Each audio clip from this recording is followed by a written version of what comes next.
Écoutez, tendez, causez. Bonsoir et merci de suivre cette émission chaque semaine. Dans cette nouvelle édition, il sera question de l'importance du sport dans notre société. Vous suivrez plusieurs rubriques et des reportages concoctés par nos journalistes. Il sera aussi question de l'insertion des handicapés dans le monde du travail. Le sport après 50 ou 60 ans sera aussi abordé. A tout de suite, on va y aller.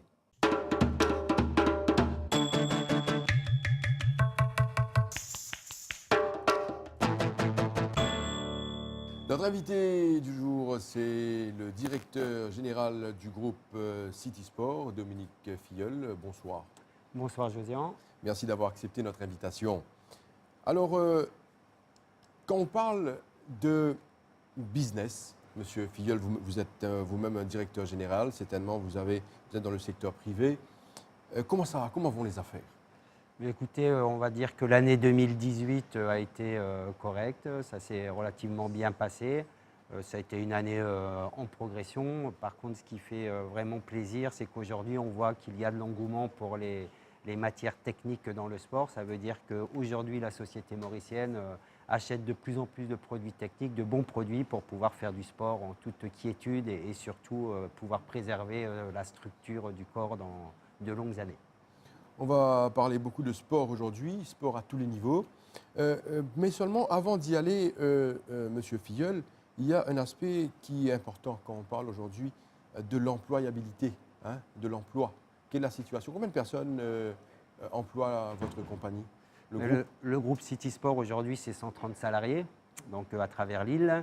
Et vous avez raison, aujourd'hui, ce qui est très important, je dirais même primordial, c'est qu'aujourd'hui, il faut impérativement que le secteur privé puisse jouer le jeu en embauchant des sportifs, que ce soit des sportifs de haut niveau ou que ce soit des sportifs, on va dire, amateurs ou qui pratiquent régulièrement. Et c'est vrai que pour les entreprises, il y a un énorme intérêt à prendre des sportifs de haut niveau. Vous êtes in quand on parle de sport, Oui. même votre groupe même.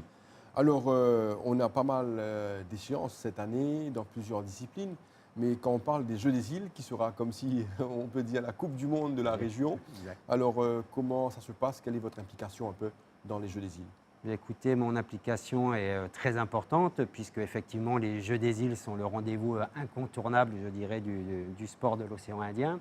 City Sport aide dans les préparatifs pour que ce soit une fête, je dirais, grandiose pour le public mauricien, puisque les derniers ont eu lieu à La Réunion. Et effectivement, on veut que pour ces 10e Jeux des îles, ce soit une grande fête du sport, non pas que pour les sportifs, mais pour tous les Mauriciens, et que tout le monde puisse prendre plaisir à la performance de nos athlètes. Et est-ce que cette fois encore, le groupe City Sport sera une partie intégrante dans le sponsoring? Oui, on sera dans le sponsoring. Après, aujourd'hui, je ne sais pas de quelle manière, mais en tout cas, bien évidemment que City Sport sera un acteur présent auprès des athlètes pour les aider à performer au mieux le jour J. Alors, Dominique Filleul, aujourd'hui, on va parler certainement du sport, de l'importance du sport dans notre société. On va parler du sport de haut niveau. On va parler de tout le monde maintenant. Tout le monde pratique le sport. Pour vous dire que quand quelqu'un arrive à 50, 60 ans, il pratique toujours le sport. Oui. On a le sport de haut niveau certainement, mais de l'autre côté, tout le monde aujourd'hui fréquente les salles de sport. Tout le monde veut faire du sport parce qu'on le dit bien, le sport c'est la santé. On va voir tout ça aujourd'hui dans cette émission. On va y aller tout de suite pour la première rubrique, la rubrique éclairage.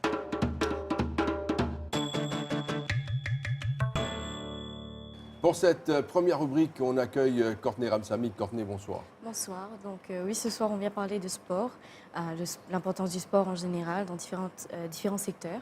Et il est important de réaliser qu'aujourd'hui, le sport est aussi important au travail.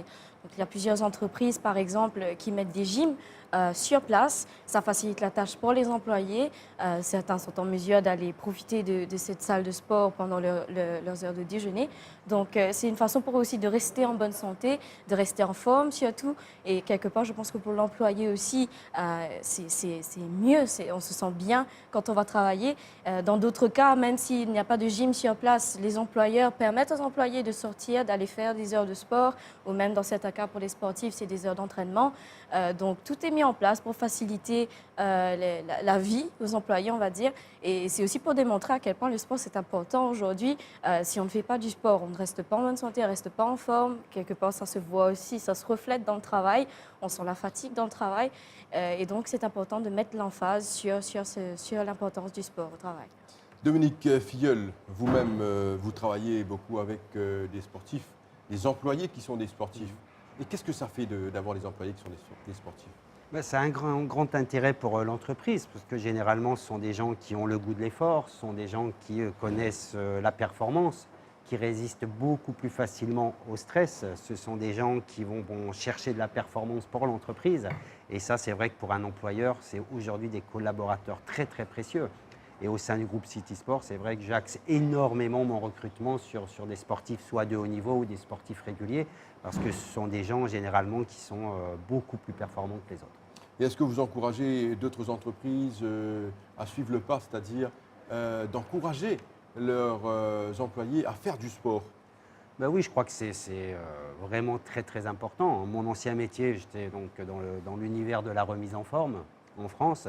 Donc effectivement, il faut impérativement que les salariés aujourd'hui puissent faire du sport. Pourquoi? Il y a deux raisons essentielles. Comme vous le disiez effectivement, c'est de rester en bonne santé, de pouvoir avoir une vie longue et saine. Mais après, vraiment le plus important aujourd'hui et surtout à l'île Maurice, c'est la pression au travail. On demande aujourd'hui d'être de plus en plus performant, on demande aux gens de supporter le stress, les cadences vont de plus en plus vite, il faut faire beaucoup plus de choses, être polyvalent. Et je crois qu'aujourd'hui, un salarié qui n'a pas un exutoire pour sortir de cet univers du monde professionnel, il faut vraiment le trouver. Et je crois que le meilleur moyen aujourd'hui, c'est à travers le sport. Et j'incite vraiment tous les salariés à pratiquer une activité sportive, quelle qu'elle soit. Ça peut être du yoga pour certains, ça peut être des activités très sportives pour d'autres, ça peut être de la méditation, on peut assimiler ça à du sport. Et c'est vraiment très, très important. On se sent beaucoup mieux, beaucoup plus zen. Et après, l'employeur voit la différence de suite. Le sport dans le milieu du travail, reportage de Courtney Ramsamy.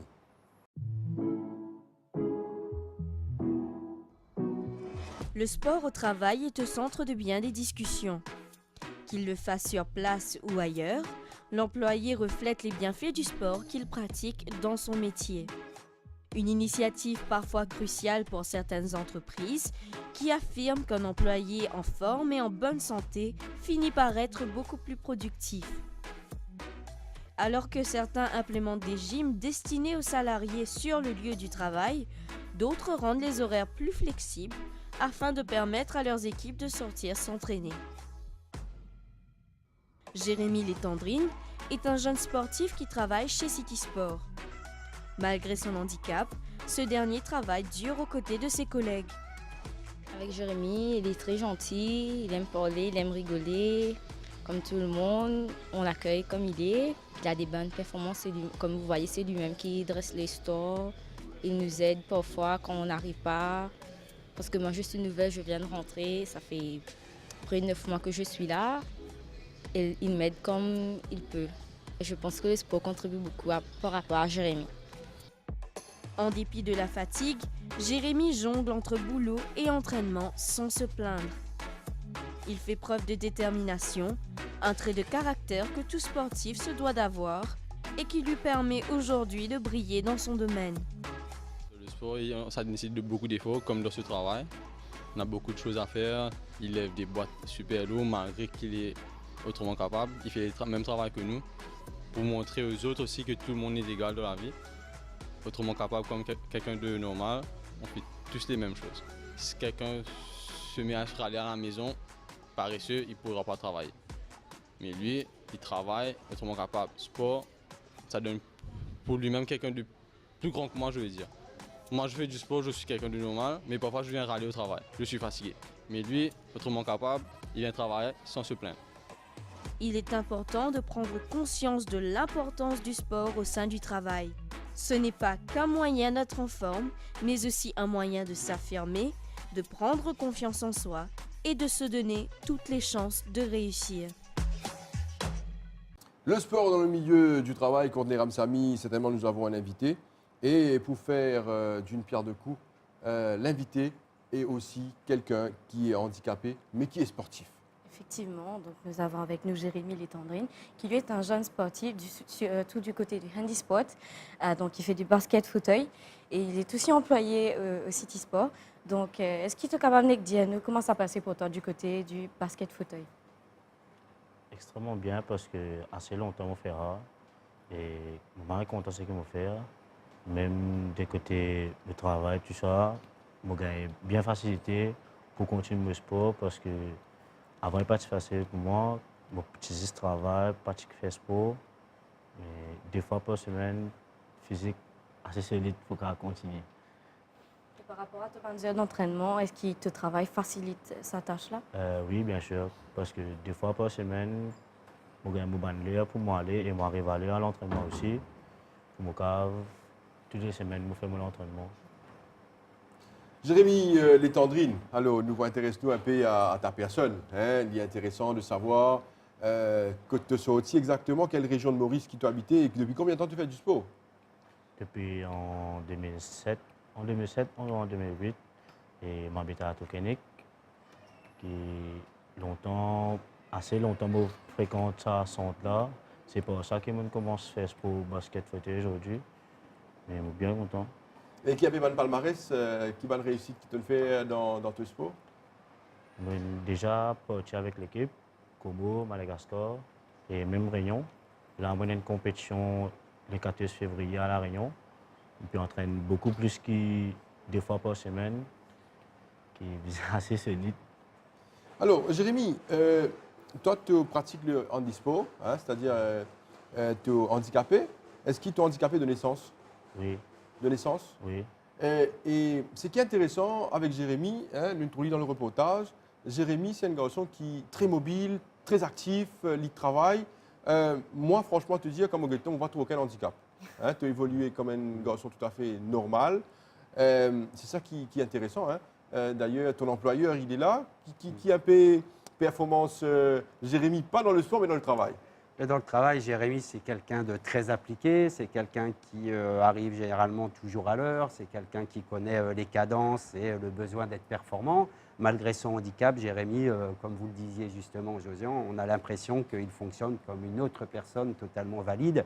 Et je tiens vraiment à le féliciter parce que c'est une belle performance.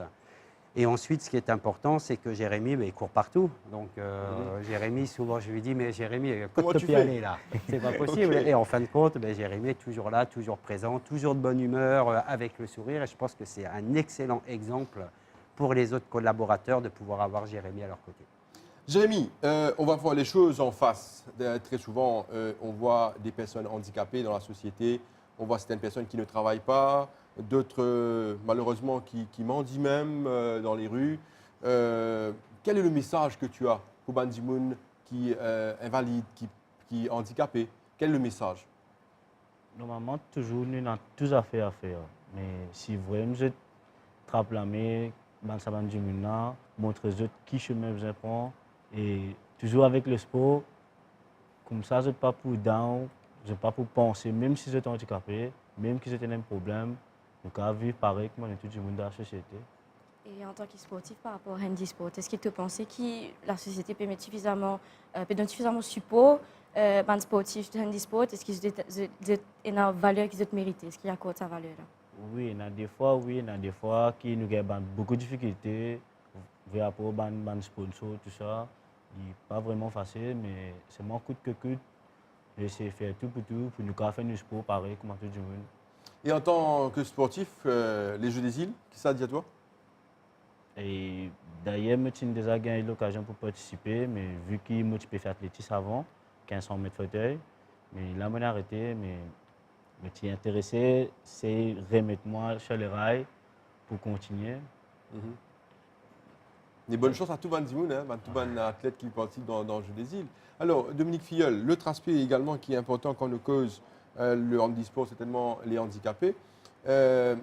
Bandimoun handicapé, il y a la loi pour ça. Hein, il faudrait bien que les autres employeurs considèrent cette loi. Il y a un pourcentage de cet employé qui sont bien employés parmi les gens qui sont invalides. Alors, je crois que chez City Sport, je te suive, ça, la loi là. Mais il faudrait, je pense aussi, que d'autres employés suivent le pas. C'est important, ça.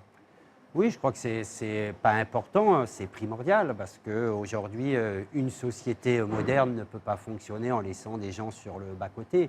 Et il est important pour une entreprise aujourd'hui de prendre des personnes qui ont plus de difficultés, que ce soit mobile ou que ce soit au niveau de la vision. Je pense qu'on doit faire l'effort pour employer ces gens-là. Et je crois que c'est le devoir de tout citoyen et de tout entrepreneur ou de tout patron d'entreprise de jouer le jeu et d'aider ces gens-là à fonctionner de la même façon que tout citoyen lambda. Il faut dire aussi que malgré le handicap, un employé peut être tout aussi performant qu'un employé qui va très bien. Le handicap ne tue en aucun cas les capacités de la personne et il peut très bien aussi briller dans le travail plus que d'autres personnes. Donc, quelque part, c'est aussi un facteur à prendre en considération pour ne pas laisser ces gens dans la rue. Ben, Jérémy, on va te souhaiter bonne chance dans ton sport et aussi dans ton travail. Merci. Merci d'être passé nous voir. Hein. Merci également à Courtney Ramsamy. On va passer à la prochaine rubrique, la rubrique Ça va se savoir.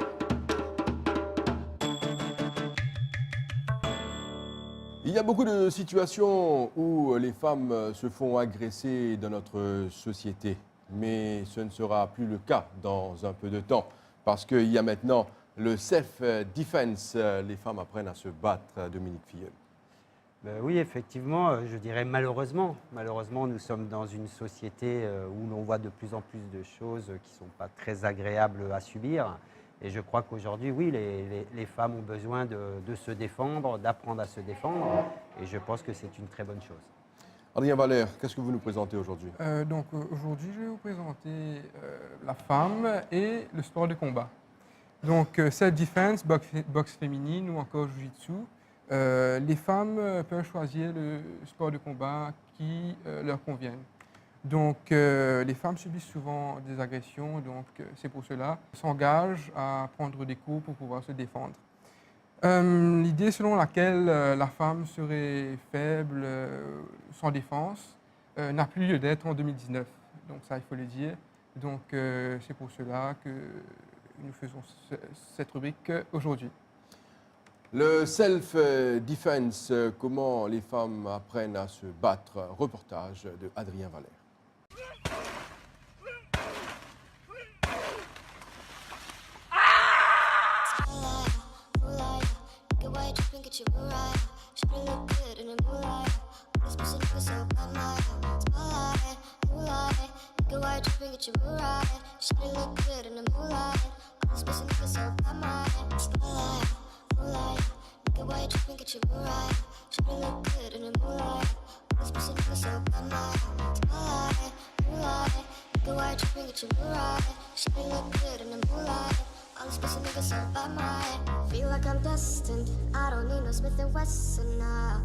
Les femmes fréquentent de plus en plus les salles de sport, les dojos et les clubs de boxe. Face à un nombre grandissant d'agressions sur la gente féminine, elles sont nombreuses à prendre la décision de pratiquer un art martial ou le self-defense. L'intérêt premier est de pouvoir se défendre en toute situation.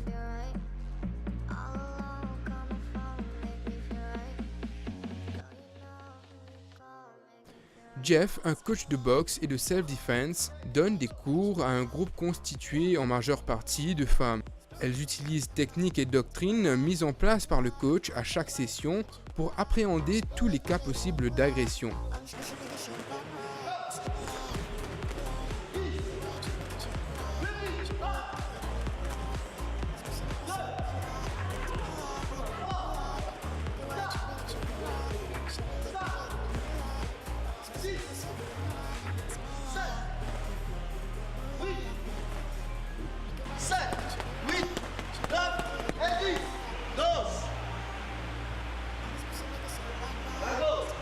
Oui, ça fait 2 ans que je fais ce sport et je dois dire que c'est vraiment intéressant parce que c'est bon pour le physique et pour la tête. Et c'est aussi amusant. Donc il a tout ce sport-là. Et je ne croyais pas à ça quand j'ai commencé à voir comment on faisait. Et finalement, oui, c'est vraiment à conseiller les femmes. Parce que ce n'est pas quelque chose de violent, ni il faut penser j'ai besoin parce que comme ça, après, je vais me défendre. Non, et j'espère que ça ne va jamais arriver parce que ça va être bien dangereux si je vais l'utiliser. C'est aussi bien parce que ça fait du bien. Ça fait étrangement vraiment du bien. Gants aux mains, elles ne retiennent pas leurs coups et leurs efforts sont palpables. Je suis là pour m'entraîner parce que je voulais perdre du poids. J'étais quelqu'un très grosse et ça fait 4 ans que je m'entraîne avec Jeff, Monsieur Jeff, et les résultats étaient positifs. J'ai pu perdre à peu près 25 kilos en entraînant avec lui. J'aime bien les exercices, j'aimerais la boxe parce que ça, je me sens bien. On peut se défouler, on se défoule, on se sent bien, on travaille bien les muscles aussi. Je fais la boxe, je fais crossfit, on fait des poids, on fait fat burn, un peu de muscu et tout. Ces cours sont aussi des épreuves qui ont pour but d'accroître la capacité physique de ces femmes. Elles doivent pouvoir sortir indemnes d'une agression. C'est aussi une préparation mentale pour ne pas céder à la panique, peu importe la situation. Que l'agresseur soit armé d'un couteau ou d'un pistolet, cela n'a plus d'importance. De nos jours, n'importe qui peut se faire agresser, mais il est prouvé que les femmes se font plus agresser que les hommes. La présence des femmes pratiquant le self-defense dans les cours de sport enlève tous les préjugés selon lesquels la femme serait un être sans défense.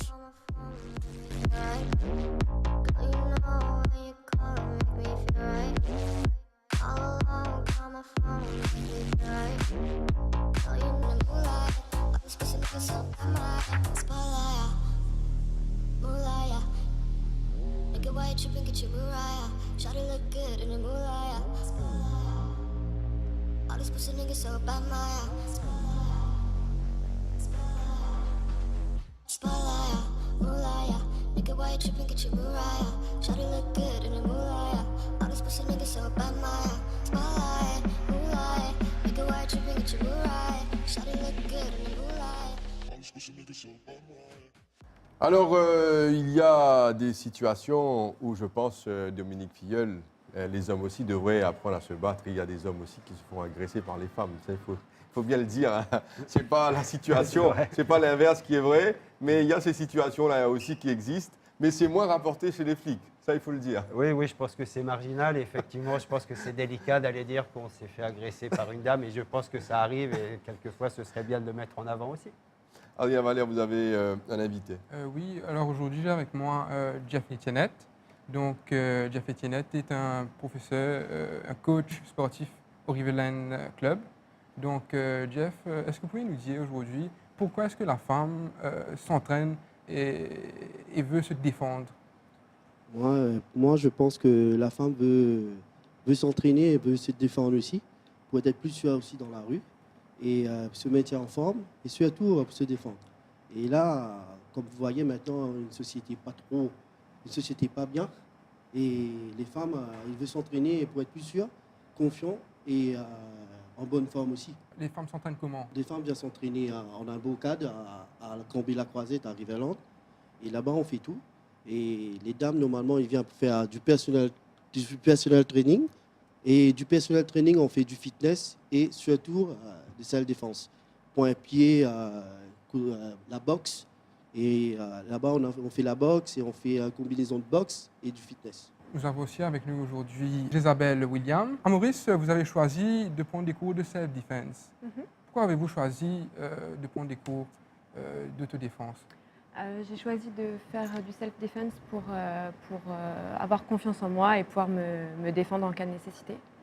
D'accord. Et vous entraînez dans quelle période? Je pratique entre 2 et 3 fois par semaine avec Jeff. C'est efficace? Très. Est-ce que vous cherchez la bagarre aussi? Ça vous arrive? Non.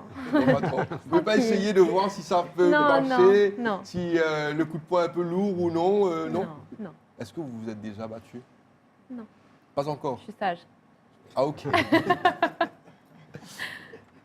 Donc nous avons aussi avec nous Marie-Noëlle Coq. Elle aussi d'ailleurs pratique le self-defense. Voilà. Donc d'où vous est venue l'idée de vouloir vous défendre? Parce qu'on aime bien se sentir en sécurité. Parce que nous, les femmes, on est forcément les plus vulnérables de la société. Donc c'est bien de pouvoir se défendre. Comme c'est un peu dangereux un peu partout. Mais quand j'ai commencé, on ne s'arrête pas. C'est bien. Et combien de temps vous avez commencé? Avec Jeff, ça fait 2 ans que je fais avec lui, mais moi, je fais du sport pendant très longtemps. Donc, avec Jeff. Madame, la même question, est-ce que vous vous êtes déjà battue avec un homme? Avec un homme, Oui. Non. Physiquement, non. Je préfère me sauver. Mais vous avez peur? Non, vous n'avez pas peur. Bon, je ne sais pas si dans une situation Compliquée, voilà. Ouais, je ne sais pas comment je vais réagir. Ouais. Oui. Si l'adrénaline monte, peut-être que je vais pouvoir le taper, je ne sais pas. Mais heureusement que je n'ai jamais été dans une situation, j'espère que non. Mais si ça arrive, je suis équipée. Ah, mais c'est une question bête que je pose. Vous ne faites pas de la boxe, vous ne faites pas le self-defense pour vous battre. C'est certainement pour autre chose, mais c'était une question piège. Alors, Jeff, Etiennette, vous êtes un coach, vous faites ça depuis pas mal de temps maintenant, le personal coaching, vous faites également le self-defense, vous avez en fait un bon groupe de la gente féminine que vous entraînez. Ouais, on a un bon groupe, et le groupe c'est une équipe parce que ça fait longtemps et j'ai la même personne tous les jours pendant, là ça fait bientôt 5 ans, tous les jours les mêmes personnes et comme toi tu es coach, tu vois toutes les progressions et là c'est impressionnant les dames qui n'ont jamais fait de la boxe, qui n'ont jamais fait du self-défense, mais maintenant il va fort. Des fois quand tu vois, tu es impressionné mais tu es coach, mais tu es satisfait après, tu as fait un bon boulot. Mais coach, dites-nous quelque chose. Par exemple, si ces dames se retrouvent en difficulté, est-ce que vous êtes sûr qu'elles pourront se défendre? Ouais, c'est important, hein, c'est important parce qu'il faut voir les choses en face. Il y a pas mal de situations compliquées dans notre société aujourd'hui. Si vous voyez un petit peu les journaux, on ne dirait pas tous les jours, mais dans pas mal d'occasions, on voit qu'il y a des femmes qui se font agresser, voler, pas seulement à Maurice, mais partout dans le monde. Alors, je pense que c'est une bonne chose, ces entraînements, parce que ça donne certainement beaucoup de confiance à la personne, mais autre part aussi, quand une femme s'entraîne, c'est aussi pour se sentir en confiance dans toute situation. Oui, c'est ça, parce que nous, normalement, la salle défense, c'est quoi? Surtout, pour les dames, c'est le combat de rue. Parce que quand on fait la salle défense, des fois, il y a des arts martiaux pour la compétition, mais la salle défense, c'est le combat de rue. On est préparé dans la rue. Le préparer dans la rue, c'est quoi? De faire monter l'adrénaline de 0 à 1000 d'un seul coup, être préparé. C'est ça, les dames vont savoir et ils s'entraînent pour ça. Parce que quand elles viennent s'entraîner, c'est plutôt faire monter l'adrénaline de 0 à 1000, on peut dire. Et du coup, elles sont prêtes. Comme Madame Marie-Noëlle vient de le dire, ça fait 2 ans qu'elle pratique le self-defense, n'est-ce pas, Madame? Oui. 2 ans avec Jeff. Alors, quand on pratique ce sport pendant quelques années, on peut passer même, on devient bon, on devient professionnel. Est-ce qu'il y a d'autres femmes ou vous-même qui pensent à aller faire autre chose? Par exemple, il y en a qui font le Krav Maga. Est-ce que ça existe? Oui, bien sûr. Parce que comme moi-même, je fais du Krav Maga. Et puis, comme à Maurice, du Krav Maga, c'est bien. Internationalement, c'est bien reconnu. Et à Maurice, je faisais un peu le truc qu'on trouve à Maurice dans la rue ici. Là, personnalisé pour nous. On invente des trucs parce que nous, Mauriciens, on aime bien inventer. On aime bien inventer. Et franchement, j'entraînais des dames, mais les dames vont plus fort que les hommes. Franchement, les dames vont fort. Parce que les hommes, des fois, tu dis de faire ça, ils vont dire « Ah ouais, je sais. » Mais les dames écoutent plus et tapent plus fort. Alors, Jésabelle William, on va vous mettre dans une situation compliquée. Si, par exemple, dans la rue, des fois, il y a des gens qui sont un peu mal élevés, qui font n'importe quoi, qu'est-ce que vous faites? C'est-à-dire qu'ils font n'importe quoi. Par exemple, dans un cas où on vous aborde, peut-être... C'est une situation, hein. Qu'est-ce que vous faites? Alors, on va essayer de calmer la chose avec des mots, déjà. Et puis, se défendre si besoin. Voilà. Forte, hein. Forte déjà, hein. Parce que déjà, le self-defense, c'est dans la tête, n'est-ce pas, Dominique Filleul? Ben oui, je crois que, hormis l'aspect, on va dire, physique de se défendre, je crois que c'est une discipline, c'est de la rigueur. Comme le disait très bien Jeff, c'est aussi être à l'écoute des conseils de son instructeur pour pouvoir donner des coups précis. Et je crois qu'effectivement, je pense qu'il a raison, malheureusement, mais je pense que les dames sont beaucoup plus appliquées que les messieurs, que nous, entre autres, et je pense qu'elles doivent progresser 2 fois plus vite que les messieurs. Jeff Etiennette, il y a beaucoup de personnes qui nous regardent ce soir, beaucoup de dames. Alors, dans une situation compliquée, qu'est-ce qu'il faut faire dans la pratique, rapidement? Si quelqu'un se fait attaquer dans la rue, une femme, qu'est-ce qu'il faut faire? Il ne faut pas réfléchir. Il ne faut pas réfléchir. Non, il ne faut pas réfléchir, on attaque, c'est tout. Parce que dans la rue, c'est difficile. Oui. Parce que si quelqu'un vous fait agresser, il va vous agresser avant. Mais quand nous, on se prépare, c'est... Et l'attaque, c'est quoi? L'attaque, c'est quoi? L'attaque, on travaille tout, point, pied, coude, genou et la paume du main. Et on attaque. Alors, Marie-Noëlle Coq, il y a beaucoup de femmes aujourd'hui. Est-ce que vous pensez qu'il y a un message pour ces femmes? Est-ce qu'il faut pratiquer le self-defense? Oui, définitivement, je dirais à toutes les femmes de s'initier, de commencer quelque part, parce que vraiment, ça donne plus confiance en soi, on se sent plus en sécurité. Rien que de l'avoir fait, on a instinctivement, on aura le geste qu'il faut. Si on n'a jamais fait, donc on ne pourra pas quoi faire, on va être paralysé. Bien sûr. Mais quand on a pratiqué, instinctivement, on va... Vous savez, ce que Marie-Noëlle est en train de dire est effectivement vrai. Dans pas mal de situations, là où il y a eu des agressions sur les femmes, la femme a dit « j'ai même pas pu crier ». La voix n'est pas sortie. Ça, on est bloqué. Terrorisée à tel point, voilà, bloquée, terrorisée à tel point, même pas pour se défendre, non, mais même la voix n'a pas pu sortir, elle n'a pas pu crier. Pour vous dire que, voilà, d'où l'importance de pratiquer un sport et de se sentir en confiance. Ouais, c'est ça, parce que la self-défense, c'est pas que les techniques, c'est vocal. Parce que même Isabelle, quand on s'entraîne avec moi, des fois je leur gueule parce que c'est ça qui compte, parce que je dois crier. Parce que dans la rue, si quelqu'un comme les dames, ils vont utiliser les vocales. Tu sais tout le temps la voix. Ils vont t'agresser avec la voix. Mais avec la voix, tu n'arrives pas à bouger après. On est préparé. Jeff Etiennette, également Isabelle William et Marie-Noëlle Coq, merci beaucoup d'être passés nous voir sur ce plateau. Merci encore et l'appel est lancé à toutes les femmes et les jeunes filles aussi. Mettez-vous à ce sport, pratiquez le self-defense. Merci également Adrien. On va passer à la prochaine rubrique, la rubrique qui peut passer.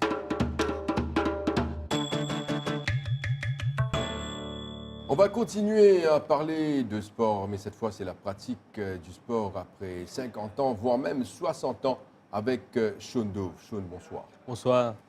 C'est ça, ce soir, je vais parler sur le sport après 50 ans. Ça ne veut pas dire que après qu'on a eu 50 ans, il faut arrêter de faire le sport. Il y a des gens qui ont 70 ans qui font toujours le sport. Et ce soir, on va discuter des sports qu'ils peuvent pratiquer. Il y a des sports qui ne sont pas trop conseillés pour les gens âgés. Et aussi, on va aussi parler des blessures dans le sport, de tout ça concerne et comment éviter les blessures dans le sport. Reportage de Sean Dove et puis sur le plateau pour la partie de la discussion.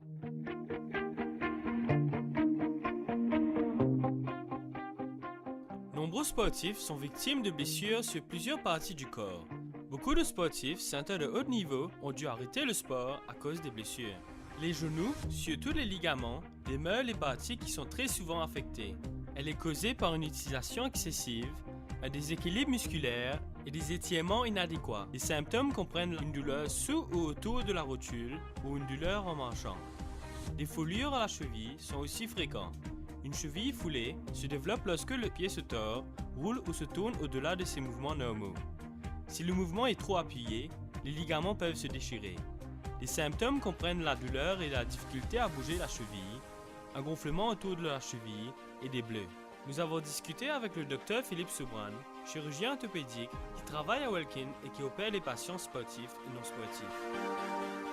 Alors, pour ce qui est des blessures de l'orthopédie, qui est ma spécialité, on dira que ce qu'on rencontre de plus fréquemment, c'est les lésions du genou, qui sont principalement ligamentaires, ligaments croisés antérieurs ou des lésions des ménisques.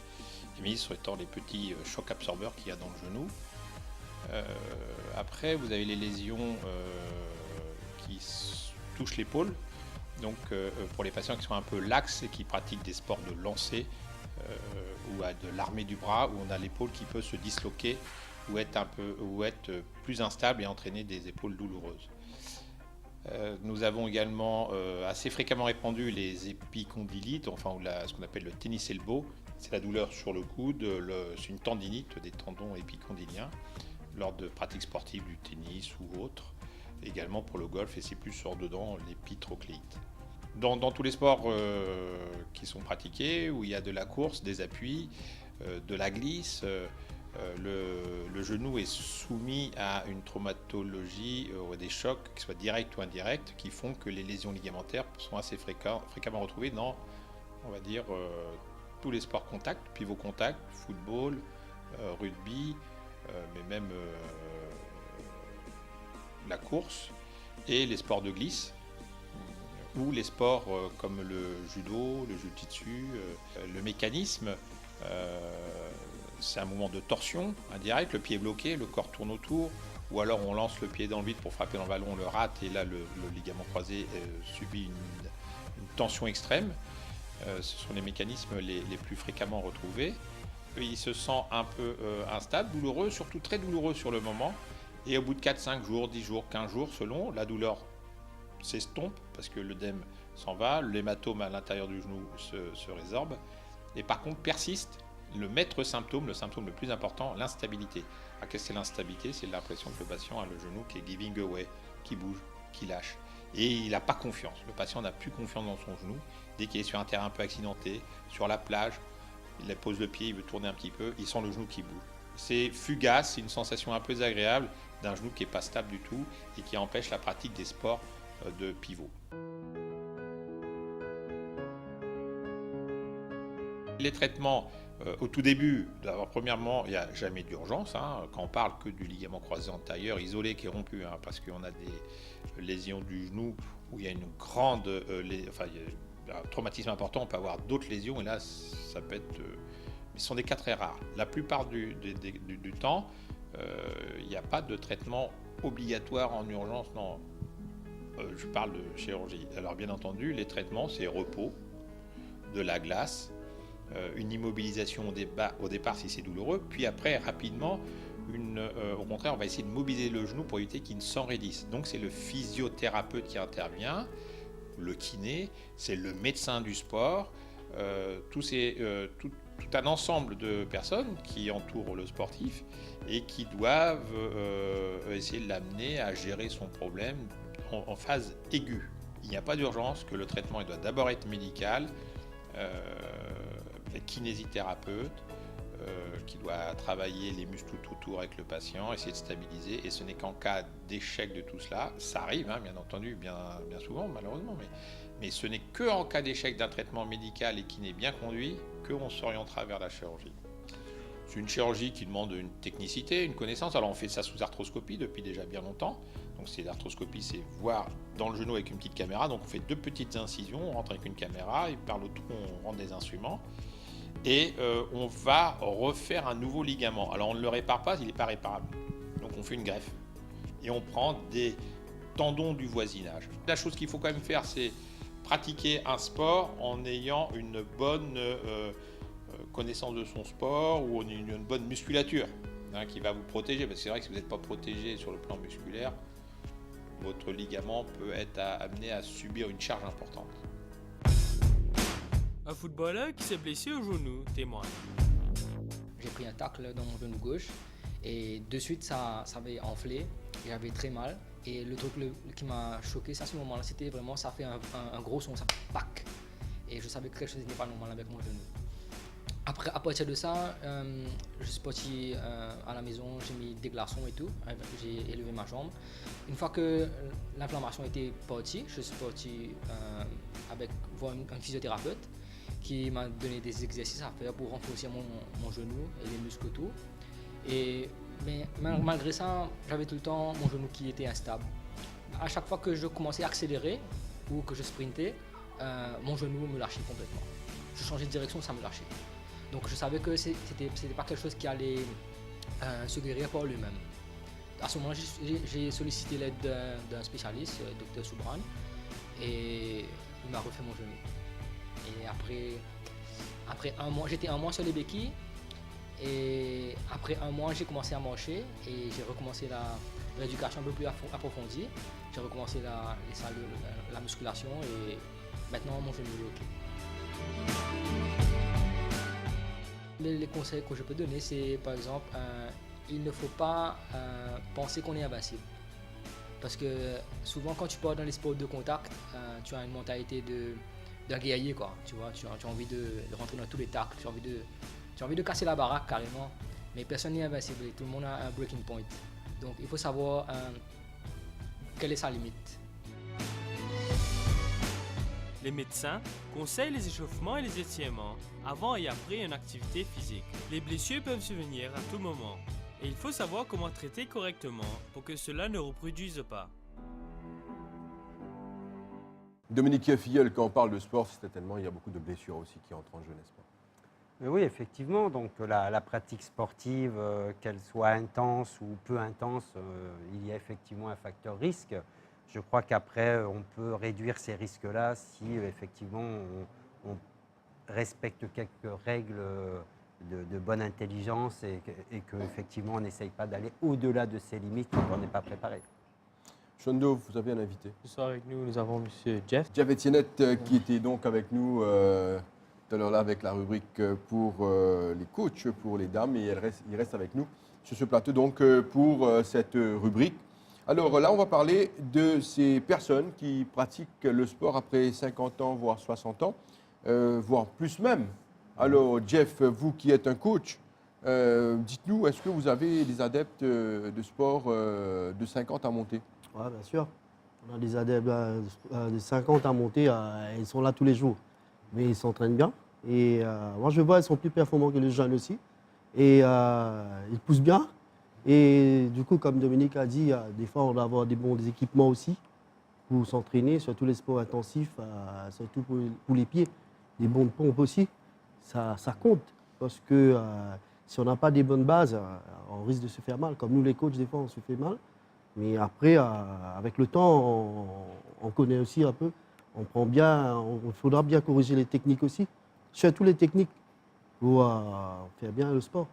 Ça, en général, à partir de 50 ans, mieux vaut envisager une activité d'endurance et éviter les sports qui font travailler les muscles en force et en intensité. Certains sports ne sont pas conseillés après 50 ans, comme les sports de combat. Je ne sais pas si Jeff pourra me confirmer. Est-ce que c'est vrai ça, le sport de combat? Non, c'est pas du tout. Non, pas du tout ça. Parce que moi j'ai mon sensei, je fais un coucou déjà, c'est Gopal, Prakash Gopal. Lui, il a 64 ans, là. Mais c'est mon coach, mais c'est mon sensei. Combat, incroyable. Lui, il est incroyable. Mais je ne pense pas, c'est faux. Parce qu'il y a des sensei qui ont 70 ans, ils sont toujours là, sur le tatami. Et ils sont des bons. Et je ne pense pas. Hein. Et dans certains cas, il y a des personnes qui ont pratiqué une discipline toute leur vie. Et s'ils connaissent ses propres capacités, ses limites, pourquoi pas continuer jusqu'à 70 ans, même 75 ans ou plus. Il y a notre problème, Dominique Filleul. Par exemple, quelqu'un qui est sportif, sportif certainement dans la tête, et on reste sportif. Hein. Mais le souci qu'il y a, c'est que des fois, quand on atteint un certain âge, par exemple peut-être la quarantaine, c'est pour ça que beaucoup de footballeurs professionnels, ils arrêtent la carrière peut-être à 28, 30, 32 ans. Il y en a qui font jusqu'à 35 des fois. Mais des fois, le corps ne suit pas l'esprit. C'est-à-dire, on veut faire ça, mais ça, c'est pas toujours pareil. Un athlète de 18 ans, de 16 ans, c'est pas pareil comme un athlète qui est arrivé à 28, 30, 35 ans. Vous êtes d'accord avec ça? Oui, effectivement. Après, je pense qu'il y a vraiment deux choses à dissocier, je dirais, pour les personnes qui vont dépasser l'âge des 50 ans. Après, tout dépend de ce que l'on a fait au préalable. Mais il y a effectivement les gens qui ont pratiqué une activité sportive toute leur vie et qui continuent après 50 ans. Ce n'est pas du tout le même profil qu'une personne qui va arriver à 50 ans, qui a travaillé toute sa vie, qui a passé des nombres d'heures incalculables au travail et qui va se dire aujourd'hui j'ai envie de me prendre en main et je veux faire du sport. Là, on n'est pas du tout sur le même profil et je pense que Jeff sera d'accord avec moi. C'est des gens qu'on ne va pas aborder du tout de la même façon. pour débuter on va dire, la reprise du sport et la remise à niveau de leur capacité physique. Après, deuxième point, effectivement, Josiane, vous avez raison, hein, quand on a 18 ans, on soulève des montagnes et quand on a 50, 40, 50 ans, c'est plutôt les montagnes qui nous soulèvent. Donc, effectivement, c'est très difficile mentalement. Alors, Jeff Etiennette, dans l'intensité du sport, l'intensité, quand on est arrivé à cet âge, il faudrait quand même lever les pieds sur l'accélérateur. Il faudrait quand même faire attention. On ne peut pas trop tout faire à 60 ans. Par exemple, si dans votre gym, il y a quelqu'un qui a cet âge, vous allez dire quand même, faites attention. Il faut y aller doucement, pas trop fort. C'est sûr que vous prodiguez des conseils aussi. Oui, bien sûr. Comme Dominique a dit, si quelqu'un fait du sport toute sa vie, là, c'est différent. À un certain âge, c'est plutôt une technique. Technique, c'est pas tout le temps l'intensité. Là, elle va calmer un peu la technique. Peut-être elle va faire 3 fois la semaine. Et il y a des personnes qui viennent tout le temps à la salle. Mais diminuer un peu l'intensité. Et c'est comme ça. Et nous, on conseille tout le temps, avec tout le temps un peu plus calme, des trucs un peu plus calmes, un peu la marche, du cardio et tout. Et beaucoup d'étirements. Beaucoup d'étirements. Beaucoup d'étirements. Oui. Les étirements, ça compte beaucoup parce qu'à partir de 50 à monter, les étirements, ça devient obligatoire. Parce qu'on n'a plus 18 ans ou 20 ans. Ça change. Messieurs, l'aspect aussi important quand on parle du sport, c'est l'aspect cardio. Cardio. Alors, il y a des gens qui poussent un peu, des fois trop aussi. Cardio, il faut faire attention. Bien sûr. Il y a des gens qui, en faisant l'activité physique, a un arrêt cardiaque aussi, ça arrive. Ouais. On a vu ça dans pas mal d'occasions. Les gens qui pratiquent, par exemple, il y avait quelqu'un que je connaissais qui pratiquait le tennis et qui s'est vu subitement arrêt cardiaque. Alors, il faudrait faire attention et aussi suivre le conseil d'un médecin. Des fois, quand on arrive à un certain âge, il faut faire un bilan et aussi suivre le conseil des médecins, n'est-ce pas? Qu'est-ce que vous pensez? Oui, c'est vrai. Surtout, si quelqu'un veut faire du sport à partir de 40 ans, il n'a jamais fait du sport. Et moi, je conseille d'aller voir un médecin avant. Comme ça, il fait un examen, il verra s'il y a quelque chose qui n'est pas bien avant de venir à la salle de sport. Parce que si tu viens à la salle de sport d'un seul coup et tu as un problème, et là, ça va causer plus du tort encore. Il y a pas mal de cas, des gens qui sont arrivés à la quarantaine. Et c'est là ils ont décidé, je vais faire du sport, je vais perdre beaucoup de poids. Ils ont perdu 20, 30 kilos. Et là, ils ont commencé à faire des trails, ils ont commencé à courir, à faire beaucoup de sport. Et c'est là où vraiment, quand ils poussent le cardiaque trop fort, il y a pas mal de cas, ils ont eu des crises cardiaques, comme vous avez dit, Josiane. Et vous-même, vous avez pratiqué le sport à haut niveau, Dominique Filleul. Je pense qu'il y a pas mal de conseils à prodiguer à ces personnes qui pratiquent le sport après 50 ans, 60 ans. Il faut faire attention. Il faudrait voir un bilan, faire un bilan, voir un médecin avant. Oui, c'est même pas il faudrait voir, Josiane, c'est que c'est impératif. Je pense que toute sa vie, on doit avoir un médecin, ne serait-ce que pour avoir un check-up. Et effectivement, quand on arrive dans des âges à la quarantaine, cinquantaine, soixantaine, plus on va rentrer dans l'âge et plus je dirais que les bilans doivent être réguliers et de plus en plus rapprochés. Parce qu'effectivement, quelqu'un qui arrive à 50, 60 ans, il est beaucoup plus fatigué au niveau articulaire, nous avons l'ostéoporose qui commence à s'installer. On sait qu'on perd de la densité osseuse quand on arrive après 50 ans. Le seul moyen de garder cette densité, c'est de pratiquer le sport. Mais faut-il bien le pratiquer et surtout être bien suivi? Et pour moi, il est impératif que l'on soit débutant, jeune, plus âgé, senior ou même tout petit. Il est impératif de se faire suivre par des médecins qui vont vous donner les bons conseils, vous faire les check-ups qui vont vous permettre de faire votre sport en toute sécurité. Ce soir, on parle aussi sur les blessures dans le sport. Et les sportifs, même entraînés, ce n'est jamais à l'abri de la blessure. Il y a des claquages, entorses, fractures de la fatigue ou même autres tendinites. Jalonnent la vie du sportif. Et ces accidents sont généralement pas dus à la fatalité, mais surtout à des erreurs d'entraînement. Il est important de faire des étirements avant et après les activités de sport et surtout rester hydraté avant, pendant et après le sport aussi. Et ne jamais pratiquer une nouvelle activité physique seul. Ça, c'est vraiment important parce que vous allez apprendre, Jeff peut-être peut parler dessus, apprendre quelque chose tout nouveau, toute seule, on peut se blesser facilement, surtout à la gym, faire des poids, etc. Il y a des gens qui se sont blessés, voire qui sont morts même en dessous des poids. Ils étaient seuls à s'entraîner et ils ont pris les poids sur la tête ou sur le... Ils se sont étouffés avec les poids. Ouais. C'est pour ça, au club, nous, on a tout le temps un coach sur le plateau. Et du coup, on est là pour, ça, pour assurer tous les gens. Et du coup, c'est pareil, comme on vient de dire, les nouveaux exercices, il faut avoir un coach. C'est ça, c'est pour ça, tout le monde est là en ce moment, du personnel coaching. C'est ça, les gens recherchent parce qu'ils veulent faire de nouveaux trucs. Et quand ils ont un coach, ils sont plus sûrs. Plus sûrs de faire quelque chose de mieux, des bons techniques. Et le coach va être là tout le temps. Messieurs, une dernière question. Allez-y, Dominique Filleul. Oui, moi, pour résumer, je pense que c'est relativement simple. Quand vous apprenez une nouvelle matière à l'école, vous avez un enseignement. Quand vous allez apprendre à conduire, vous avez un enseignement. Et pourquoi dans le sport, ce serait différent? Donc, quand on veut commencer un nouveau sport, on doit avoir un enseignement. Et enfin, concernant les blessures, comme vous le disiez, quand on regarde que les grands footballeurs aujourd'hui peuvent se blesser, ne serait-ce qu'au Paris Saint-Germain, on en a l'exemple 2 fois de suite.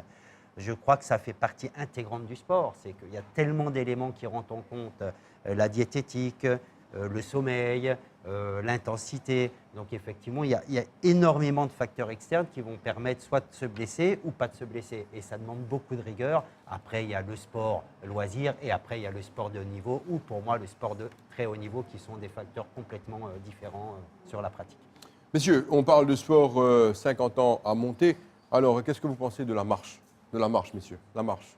Oui, c'est une très bonne activité. La marche, je dirais que c'est la base. C'est la base pour une personne de 50 ans. C'est que tout le monde aujourd'hui doit marcher. On doit pouvoir au moins marcher. Ça serait le minimum qu'on puisse attendre des personnes pour qu'elles puissent rester mobiles et que les articulations et que les muscles fléchisseurs puissent au moins fonctionner correctement. C'est vraiment pour moi le minimum que chaque personne doit faire.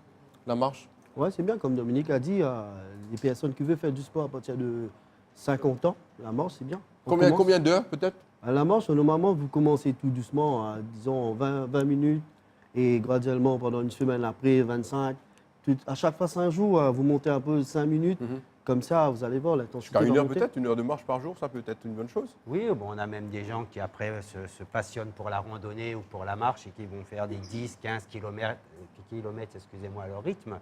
Je pense que c'est toujours pareil, c'est une question de pratique, d'entraînement et je pense que c'est une excellente activité quand on ne veut pas trop se faire mal et qu'on veut rester, on va dire, mobile et en forme. Je pense que c'est un très bon conseil de conseiller aux gens de faire de la marche, au moins de la marche. Sinon, après 50 ans, il y a aussi le vélo qui n'est pas trop intense et aussi la natation. Et puis, il y a les sports beaucoup plus relax comme le tai chi, le yoga qui est vraiment bon pour le corps. Shondo, merci beaucoup. Merci à coach Jeff Etiennette, merci beaucoup. Merci pour les bons conseils. Et là, on va passer à la prochaine rubrique, la rubrique « Il faut en parler ».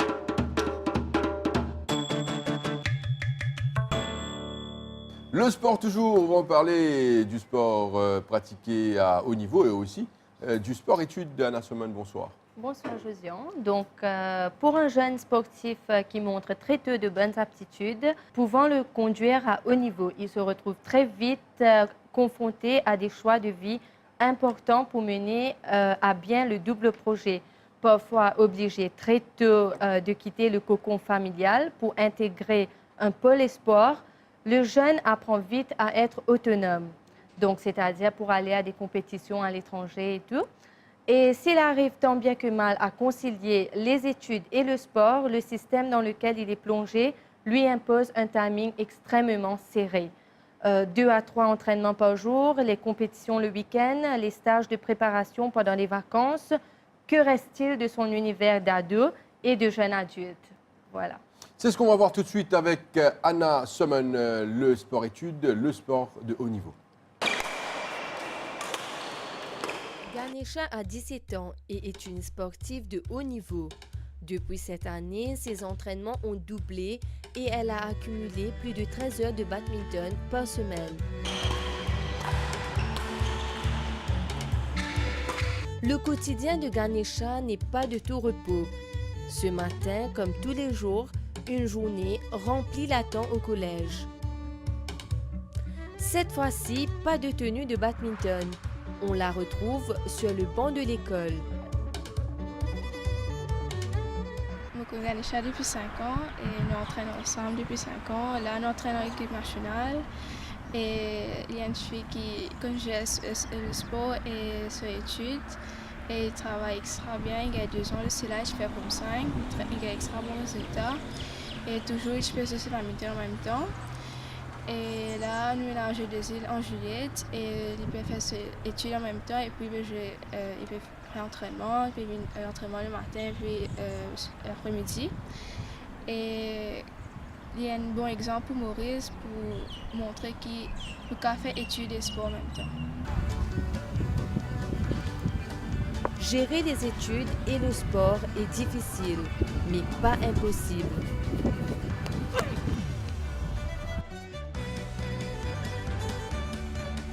Juliane, 20 ans, est athlète et en même temps étudiante en 2e année à l'Université de Maurice. Ses amis sont eux-mêmes impressionnés par son courage et sa détermination. Bon, Juliane, ça fait assez un bon de 3 années qui me connaît parce qu'à une certaine époque, moi j'ai entraîné athlétisme avec lui aussi. Et depuis que je connais, je trouve qu'il donne à fond dans l'entraînement et sur l'école aussi. Parce que aujourd'hui, il arrive à un niveau universitaire. C'est qu'on a qu'il a réussi, il manage entre les deux. Il excelle dans tous les deux côtés aussi. Bon, moi personnellement, arrivé à une certaine ère qui m'a bien choisi entre l'école et le sport. Finalement, moi, je choisis contre le plutôt l'étude. Ce qui est le meilleur pour qu'il réussisse à arriver dans tous les deux aussi. Un bon moment comme Juliane, tu es bien appliqué dans son étude et le sport, il réussit à gérer, bien discipliné. Oui, bon, tu vois, déjà il y a une bonne discipline de vie, comme si il qu'on gère sur l'état. Peut-être moi on va pour essayer faire aller, soit prendre un drop côté l'étude ou sport, parce qu'il y avait difficile pour synchroniser les deux.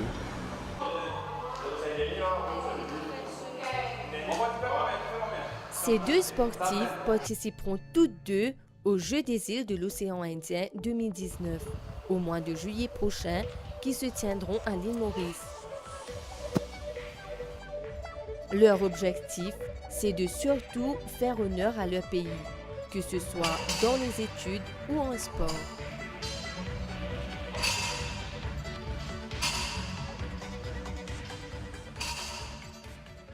À la semaine, vous avez avec vous des sportifs de haut niveau certainement qui pratiquent, je pense, le sport-études. Effectivement, on a avec nous une badiste, mademoiselle Ganesha Mengra, et on a une athlète, Juliane Claire. Donc Ganesha, combien de fois est-ce que vous vous entraînez par jour? Actuellement, je m'entraîne 2 fois par jour, les matins et l'après-midi. Et ceci, je dois me réveiller très tôt le matin pour partir à Eben, où je m'entraîne tous les jours. Et les entraînements, c'est plutôt à 6 heures. Le fait que j'habite très loin, je dois prendre le transport tout le matin. Et heureusement, avec les transports par le ministère et même le Trust Fund, c'est vraiment difficile pour moi parce que mon école se trouve très loin et je dois me réveiller très tôt pour me préparer, tout ça. Et vous, mademoiselle Juliane Claire? Ben, moi, je m'entraîne 5 fois par semaine. Et il y a des fois que je m'entraîne 2 fois par jour. Tout dépend du timetable de l'université. Mais la routine me n'habite avec lui parce que l'entraînement commence à 8 h le matin. Et après-midi, ça commence à 3 h 30. Donc, je suis capable, comme je dis, à faire le balance. Il n'est pas toujours facile parce qu'il y a des jours, même mauvais temps, par exemple, où on a une séance d'entraînement le matin. Donc, je sacrifie venir. Mais c'est OK. Et qu'est-ce que tu fais dans la vie? Comment tu fais pour gérer entre les études et aussi les entraînements? Je suis étudiante de HSC. Je fréquente l'école de Troupe Notre-Dame-Folle et tous les matins, comme je vous ai dit, je dois partir à l'entraînement avant, après je pars à l'école. Et ça se fait que j'arrive à l'école très en retard, vers 9 h. Et cette fois-ci, heureusement que mon recteur et mes enseignants me comprennent. Ils m'aident beaucoup après, quand je suis libre. Pour le rattrapage. Oui, pour le rattrapage. Et aussi, quand je suis... des fois, je n'arrive pas à faire mes devoirs parce que quand je retourne à la maison, après les entraînements, l'après-midi, je suis fatiguée, je n'arrive pas. Et cette fois-ci, les enseignants me donnent plus de temps, comme si pour m'aider, ils m'aident personnellement. Et heureusement que j'ai des enseignants qui me comprennent et qui m'aident beaucoup. Et vous, mademoiselle? Donc, au commencement, ce n'était pas tellement facile, comme tu fais commencer à 15 ans. Mais maintenant, avec plus d'expérience, comme si tu as une balance, tu fais un timetable, Et il y a un moment qui mène à l'entraînement, par exemple, si on a une compétition durant les week-ends, je connais, je plus régulier l'entraînement. Donc là, côté les études, comme si je diminue moins, c'est comme si c'est une question de priorité. Les deux sont priorités pour moi, études et sport. Mais à un moment donné, un dans les priorités liées en avant. Donc, par exemple, s'il y a le sport, la priorité du sport en avant, donc moi, c'est balancer pour comme si je suis capable de gérer les deux. Mais comme si maintenant, mon camarade qui l'a pour soutenir moi, je suis un lectureur parce qu'il est un étudiant de deuxième année à l'Université de Maurice. Donc, on a un lectureur qui est comme si, comme mon papa comprend, ça fait seulement rater un coup parce qu'il m'a besoin de faire une compétition. Je l'ai toujours ouvert de faire les temps comme si pour moi, pour expliquer moi. Il n'est pas toujours évident, c'est vrai, parce que pour moi, j'ai besoin de sacrifier beaucoup d'affaires et que je peux aussi, je peux, comme je dis, prendre les temps pour expliquer moi. Mais à la langue, comme si mon récit gère les deux. Mais vu qu'ils n'êtes pas un sportif de haut niveau, vous êtes dans plusieurs compétitions pour aller à l'étranger surtout. À ce moment-là, comment vous faites? Est-ce que vous avez un suivi à l'école et à l'université? Vous pouvez expliquer-nous un peu plus sur ça, Ganesha? Oui, c'est vrai. Moi, je voyage beaucoup. L'année dernière, je suis pas partie à l'école pendant 1 mois parce que j'étais en stage en Malaisie. Et quand je suis retournée, il y avait l'examen, je n'étais pas prête du tout. Et là, mes enseignants m'ont aidée. Ils m'ont dit, OK, c'est pas grave pour ces examens, mais après, tu vas pouvoir travailler mieux. Et ils me donnent des objectifs, pas maintenant, mais à long terme. Et ils m'aident particulièrement. Quand je ne comprends pas quelque chose, je peux pas le demander. Ils sont toujours là. Et mes parents me soutiennent beaucoup. Mon papa est enseignant, alors à la maison, ils m'aident tout le temps. C'est pour ça que j'arrive mieux à gérer mes études et le sport en même temps. Pour que je puisse jouer à ce niveau-ci, c'est plutôt à cause de mes parents. Ils sont toujours là pour moi, même si j'ai des tournois et je suis pas à Maurice pendant des longs moments. Quand je retourne, ils sont là. OK, maintenant tu peux rattraper. Ils m'encouragent des fois émotionnellement et même mentalement. Je suis fatiguée. C'est difficile à gérer les deux en même temps. Et là, ils sont là toujours à me conseiller, à me guider et tout. Et le ministère aussi m'aide beaucoup. Et en STI, l'année avant, j'ai pu avoir 11 unités. Alors, je peux dire oui, j'arrive mieux à gérer les études et le sport en même temps. Et vous, mademoiselle Juliane? Pour moi, c'est pareil. Et tu viens avec les temps, parce qu'au commencement, il était vraiment dur, parce que je pensais que c'était manque de maturité, comment gérer les deux. Mais après, à la longue, plus qu'ils m'ont exposé, même plus qu'on m'a dit qu'on gère les temps. Comme si, par exemple, quand je suis au collège, pendant une année, comme si je connais qui fait la compétition, tout ça. Donc, essayer de prendre de l'avance, comme si de l'avance de mon révision. Et comme si je un camarade qui fait un groupe work, tout ça là. Et comme quoi, comment me voyager, je suis toujours par téléphone, par Messenger, de un résumé qui me passait dans la classe. Et comme si je essayé de pour quand je retourne à l'école. Et comme si je suis capable de mingle. Et là, à l'université, c'est plus ou moins pareil. Comme si ma lectureuse faisait de classe. Quand je parle là, quand je retourne, comme si je t'envoie une note. Et comme si l'université, c'est plutôt le self-learning. Donc, je prends mes responsabilités, je vais sur Internet, comme si je fais mon cours aussi sur YouTube, qui aide moi beaucoup. Et des fois, il n'est pas tellement évident, mais ce n'est pas tellement dur. Parce qu'il y a quand une cause pour études, surtout beaucoup de parents peuvent dire il y a possible de faire pour études. Mais à la HSI, je passé, il y a des très bons résultats. SI aussi pareil. Et pour moi, c'est l'enfant même lui-même, il besoin comme sa priorité. Parce qu'un exemple en 2015, quand je suis présélectionnée pour jouer des îles, je me rappelle bien, un vendredi, je tenais un papier français pour composer, Vedmo Rodriguez, et le week-end, je tenais une compétition. Donc, je finis de composer mon papier, vendredi soir, je prends l'avion, je vais à compétition le week-end, dimanche soir, je viens dans le dernier vol et je donne un papier chimique pour composer lundi. Quand il y a assez de taille, mais seulement si depuis le commencement de l'année, on bien planifié mes affaires. C'est vrai, il est serré, mais seulement il est capable de gérer. C'est tout le planning les temps. Les filles, on va vous applaudir. Vous avez beaucoup de courage. C'est difficile le haut niveau et j'espère que les gens comprennent ce que c'est le haut niveau. Des fois, on est trop dur avec vous. On vous demande trop. Que des médailles, tout le temps de la bonne performance. Mais il y a beaucoup de travail derrière. Hein. On est avec vous, on vous soutient. J'ai beaucoup de questions pour vous. Je vais revenir vers vous dans un moment. Mais Dominique Filleul, c'est pas évident le haut niveau, il faut le dire. C'est pas évident le haut niveau. Hein. Non, c'est pas évident. Bien, c'est pas évident dans n'importe quel pays du monde. Je pense que c'est encore plus dur à l'île Maurice parce qu'effectivement, nous sommes au balbutiement des structures. Et je pense qu'il faudrait effectivement amener beaucoup de choses pour pouvoir aider ces jeunes filles. Moi, par chance, je vais dire, j'ai fait sport-études en France, donc dans le handball. On s'entraînait 12 fois donc, la semaine. Mais effectivement, nous étions internes, donc nous étions logés à l'école. Nous avions les professeurs qui étaient là en plus pour nous soutenir et nous faire rattraper les leçons. Donc je pense qu'aujourd'hui, le cadre n'est pas le même, mais je pense qu'on pourrait, avec des petites touches, améliorer l'encadrement pour qu'elles puissent performer encore plus. Mais maintenant, Josiane, vous comprenez pourquoi je cherche à recruter des sportifs de haut niveau.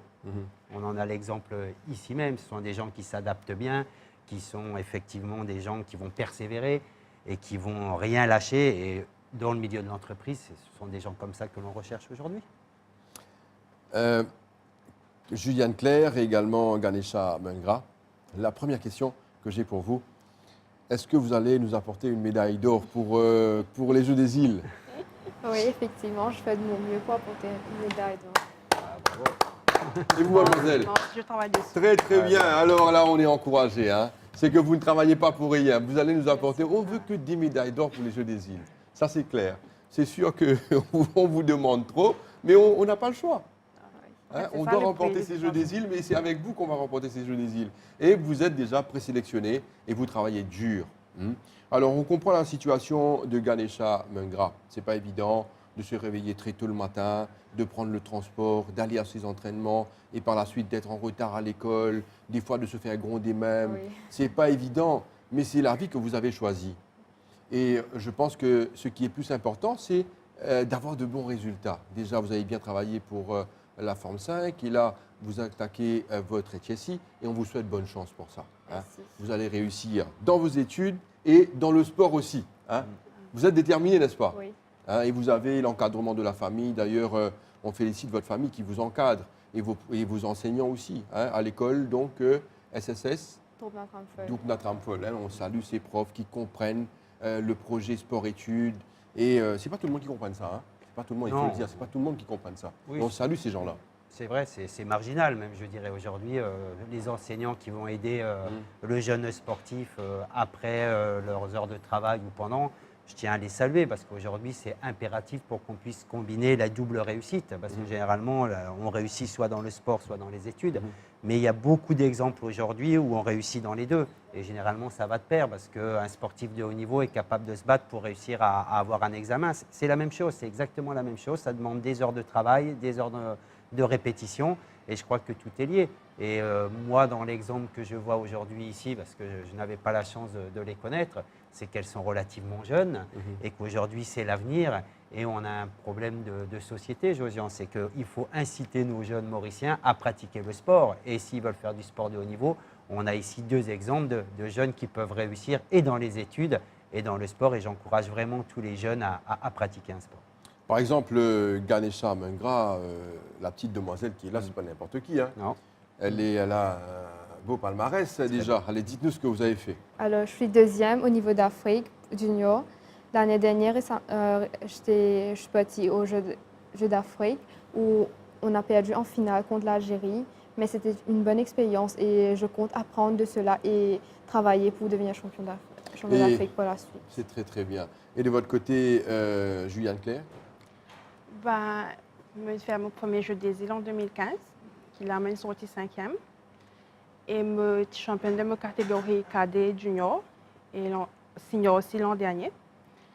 Et je gagne médaille bronze au championnat d'Afrique junior qui était en Algérie en 2017. Et là, je fais une compétition week-end, championnat des lancers longs à La Réunion, qui me gagne médaille d'or. Les filles, on va vous souhaiter bonne chance. Bonne chance pour les Jeux des îles, encore une fois. Ramenez-nous la médaille d'or. Hein, on en a besoin parce qu'on doit absolument remporter ces Jeux des îles. Et aussi, hein, on va dire à tous les Mauriciens d'être derrière vous. Hein. On a besoin des Mauriciens qui qui vont venir vous soutenir en grand nombre. C'est l'appel lancé, Dominique Filleul. C'est l'appel C'est la lancé. fête, hein, c'est la C'est fête la à Maurice fête, au mois de c'est, juillet. Alors, c'est la grande fête Exactement. pour tous les Mauriciens. C'est notre Coupe du Monde à nous dans la région. Exactement. Alors, vous allez être soutenus certainement par tous les Mauriciens. Merci encore d'être passé nous voir. Et merci également à Anna Sommen. On va passer à la dernière rubrique, la rubrique Panorama.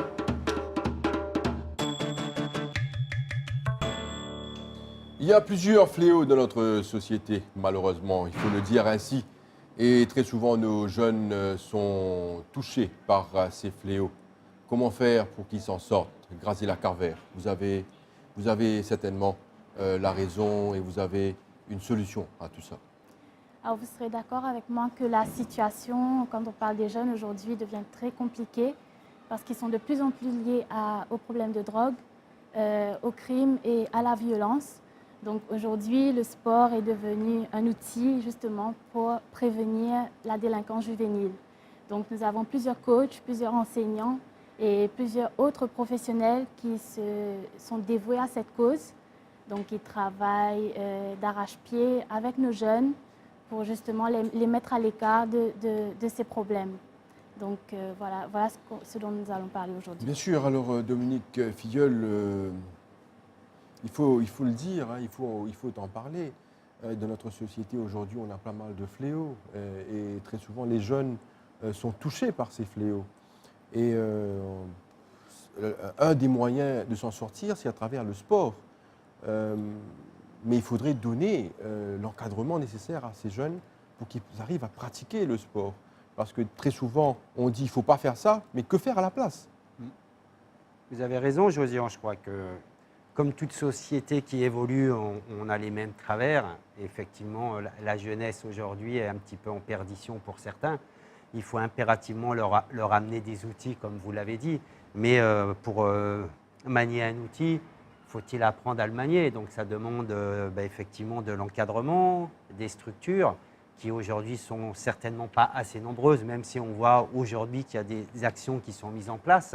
Mais je crois que c'est impératif qu'on prenne cette jeunesse à bras-le-corps, qu'on puisse les sortir de cet enfer, qu'on puisse leur donner aussi un avenir, parce que souvent, le jeune qui est en perte de repères et qui ne voit pas d'avenir dans la société, effectivement, il va se détourner vers les interdits. Et je crois qu'il est impératif qu'on mette en avant nos sportifs qui réussissent, qu'on puisse donner un avenir sportif à ces jeunes et leur dire pourquoi il est bon de faire du sport et qu'est-ce que ça peut vous amener dans l'avenir. Et je crois que vraiment, il faut mettre les bouchées doubles pour qu'on puisse arriver à avoir des résultats probants dans les mois, les semaines ou les années à venir.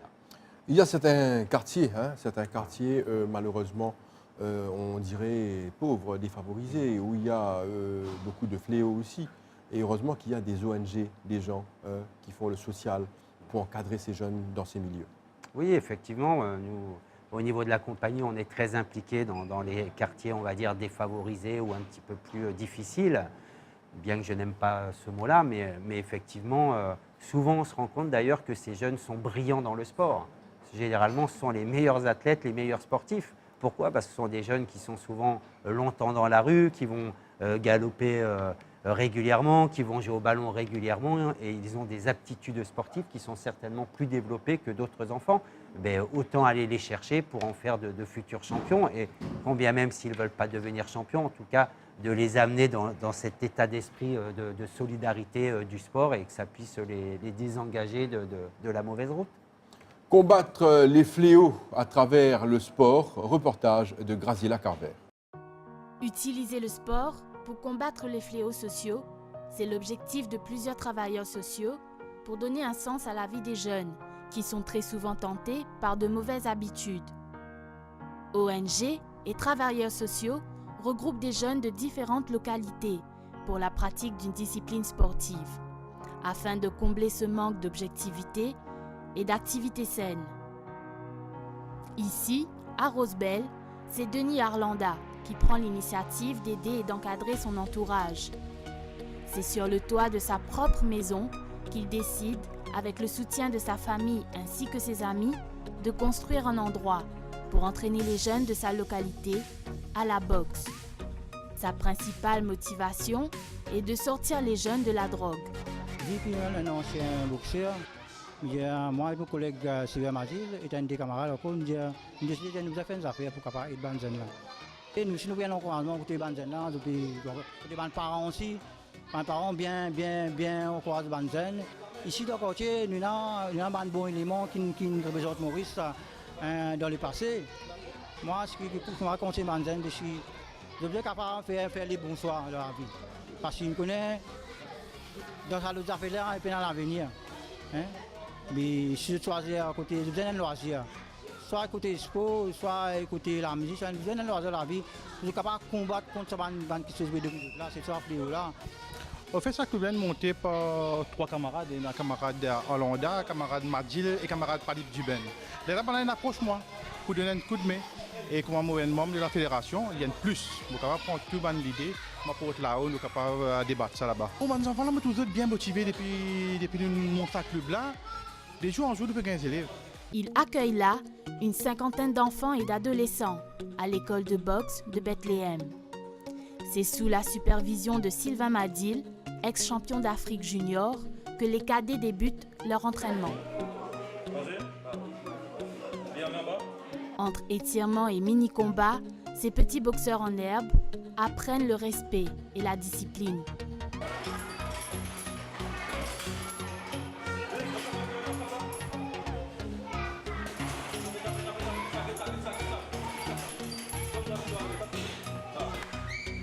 Après les cadets, c'est au tour des plus grands de s'entraîner.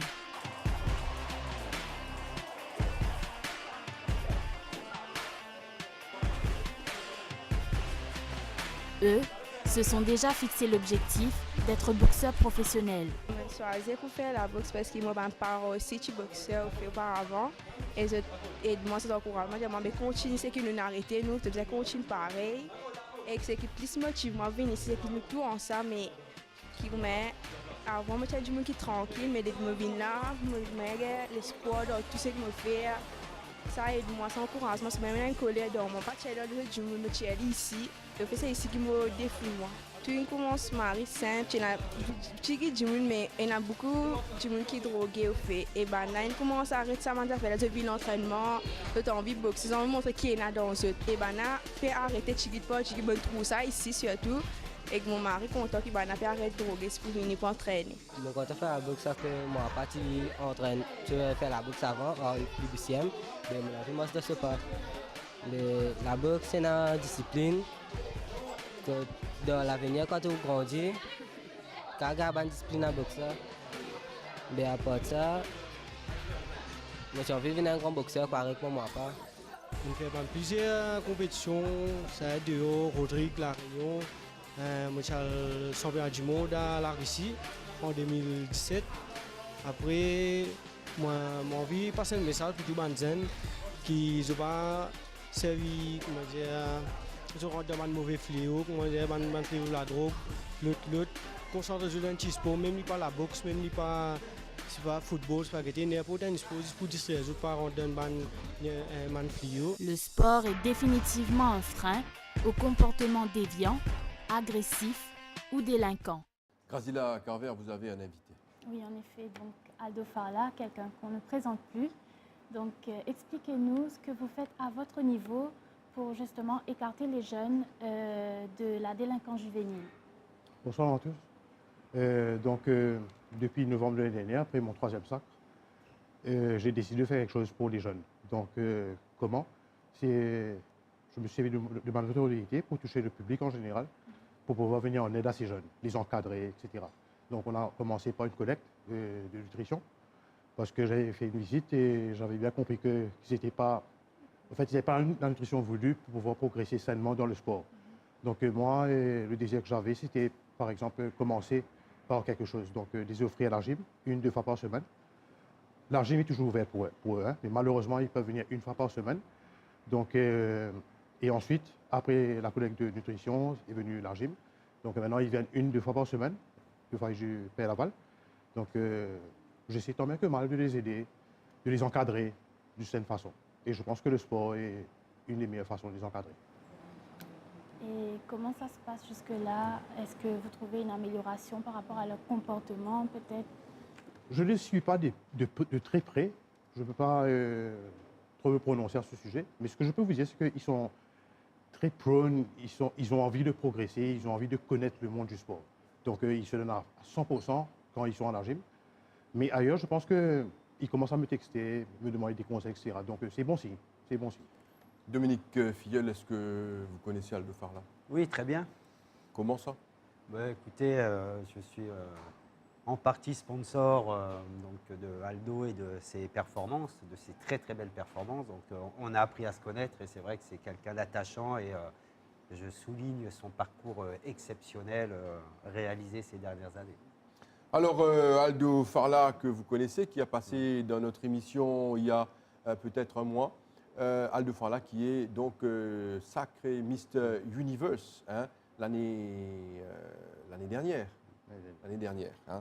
Aldo Farla, hein, qu'on accueille dans nos locaux, encore une fois. Merci beaucoup d'être là, Aldo Farla. Ça fait plaisir. Et la question que j'aimerais vous poser, Aldo Farla, quel est votre constat un petit peu de la situation de notre société? Est-ce qu'il y a un sérieux problème? On l'affirme, vous êtes dans le social également, oui. Vous êtes sportif également dans le social. Quand on parle des fléaux, est-ce qu'il y a un sérieux problème? Je pense qu'il faut se cacher et faire face à la triste réalité. Je pense que oui. Surtout la drogue synthétique, etc., donc, qui est en train de détruire nos jeunes. Et oui, il y a un très gros problème dans notre société. Heureusement qu'il y a des encadreurs, Dominique Filleul, comme Aldo, qui donc est sportif de haut niveau, mais n'empêche qu'il trouve du temps pour des jeunes qui sont dans des quartiers un peu, comme on dit, difficiles, pour les encadrer. Je pense, Aldo, que c'est une bonne chose que vous faites et peut-être les autres sportifs devraient faire la même chose parce que vous avez une notoriété et les gens vous prennent comme exemple et c'est une bonne chose. On le voit ailleurs avec des sportifs de haut niveau, avec des footballeurs et des basketteurs, des sportifs de haut niveau le font. Alors à Maurice aussi, je pense que c'est une bonne chose si vous le faites. Certainement. Et d'ailleurs, je profite de l'occasion pour remercier Dominique pour son grand soutien. Dominique, je l'ai connu avant d'être champion. Donc c'est un peu les gens comme lui qui m'ont aidé à arriver au stade où j'en suis arrivé. Donc heureusement qu'il existe des gens comme lui pour le sport et pour l'avenir du sport. De mon côté, moi, j'ai fait un peu le tour du quartier à Képip, là ça c'était Malherbe. J'ai rencontré un jeune handicapé donc, qui est unijambiste. Et donc je lui ai proposé de venir à ma gym pour que je puisse l'entraîner. Et peut-être, pourquoi pas, dans peut-être 3-4 ans, il sera chez le Well Level lui aussi pour catégorie des handicapés. Donc voilà, on essaie d'ouvrir les portes à tout le monde et pour qu'ils puissent donner l'exemple aussi à ses copains qui ont toutes les facultés. Monsieur, des fois on demande à un jeune de ne pas faire ceci, de ne pas faire cela, sans avoir une opportunité ou un alternatif à lui proposer. Je pense que c'est bon des fois de réfléchir à ça aussi. Si on dit à quelqu'un de ne pas faire quelque chose, il faudrait lui proposer un alternatif. Parce que le jeune, il est toujours à la recherche de quelque chose à faire ou de nouvelles choses aussi. Et très souvent, il tombe dans le mauvais côté. Alors moi, je pense que l'alternative à proposer aussi est également important. Oui, effectivement, je pense que c'est très important. Après, ça va peut-être d'effrayer un peu ce que je vais dire, mais le jeune est la conséquence. Mais pour prendre de la drogue, il faut bien qu'il y ait des adultes pour inciter ces jeunes à prendre de la drogue. Et je crois qu'à un moment, là, effectivement, on blâme un peu ces jeunes, ou on essaye d'aider ces jeunes. Je crois qu'il est important, c'est d'avoir un plan Marshall au niveau de l'État mauricien, que tous les acteurs, que ce soit de grands sportifs comme Aldo, que ce soit des gens, des musiciens, que ce soit des artistes, des sculpteurs, je crois que tout le monde doit prendre conscience de ce fléau. Et je crois qu'il est important qu'on réunisse tous nos forces pour justement sortir ces jeunes qui sont malheureusement déjà tombés dedans.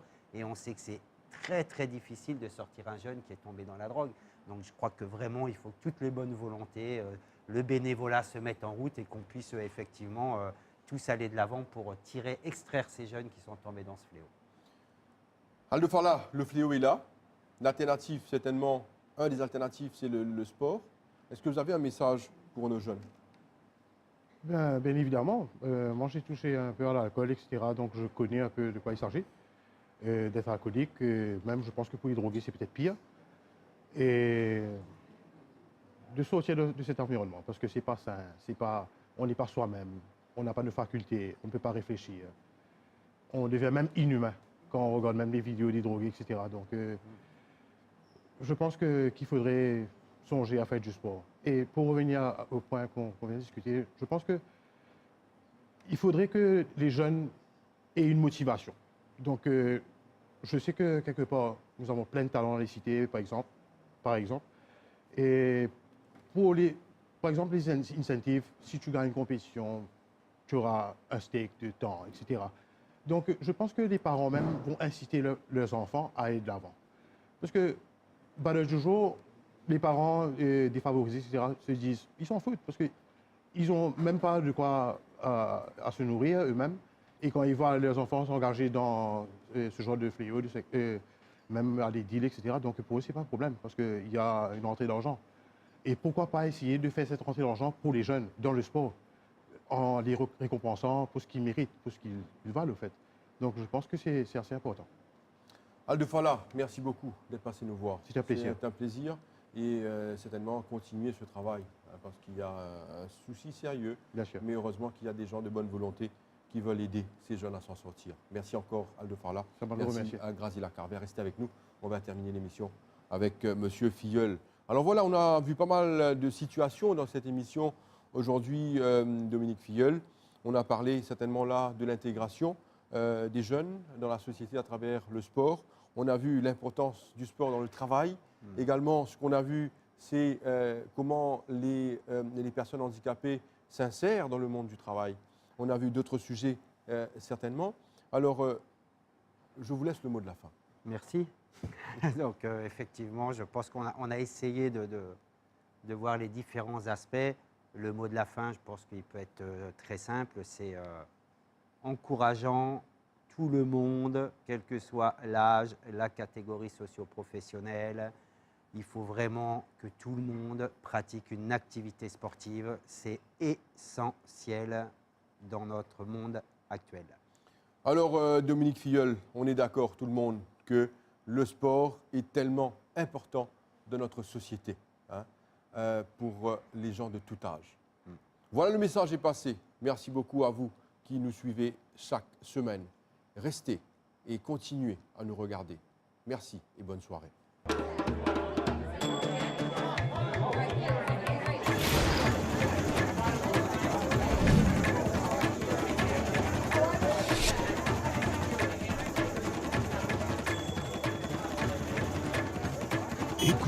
Écoutez, tendez, causes.